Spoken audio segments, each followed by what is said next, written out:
Le Maroc aujourd'hui, il est bien entendu sur une démarche très ambitieuse pour lancer des grands projets structurants, des nouveaux modèles de développement, des grands chantiers qui sont lancés.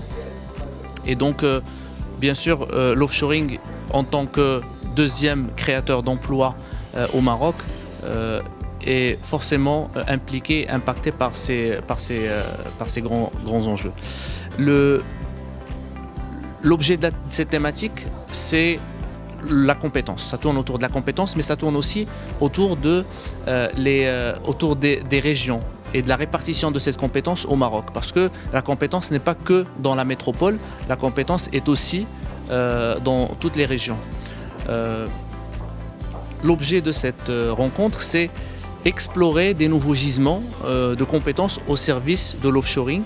Et par offshoring, bien entendu, on parle bien sûr des premiers secteurs classiques, à savoir le CRM et les BPO, mais il y a aussi l'ITO avec un enjeu important. Et d'ailleurs, c'est ce qui explique aujourd'hui le fait qu'on a mis cet événement en marge de l'ITEX, l'événement phare de l'année autour de l'IT, Africa IT Expo.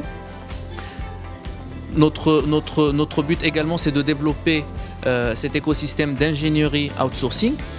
Mais bien sûr, on ne peut pas le faire tout seul. L'APB ne peut pas jouer ce rôle tout seul, donc elle doit s'associer à d'autres fédérations, notamment l'aéronautique et l'automobile, qui sont aussi les plus grands employeurs du Maroc.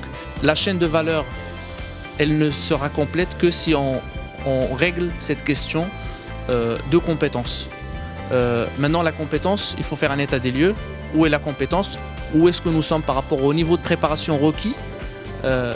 Mais si on fait ce constat-là, il va falloir regarder quel est l'écart qui nous sépare de l'objectif de 2021, 2022, 2024 et bien sûr lancer des plans d'action. Alors le plan d'action, ça peut être des plans d'action court terme, c'est-à-dire on voit qu'il y a un besoin sur telle compétence, on va aller chercher la compétence la plus proche qui n'est pas forcément demandée par le marché et travailler sur des plans de reconversion.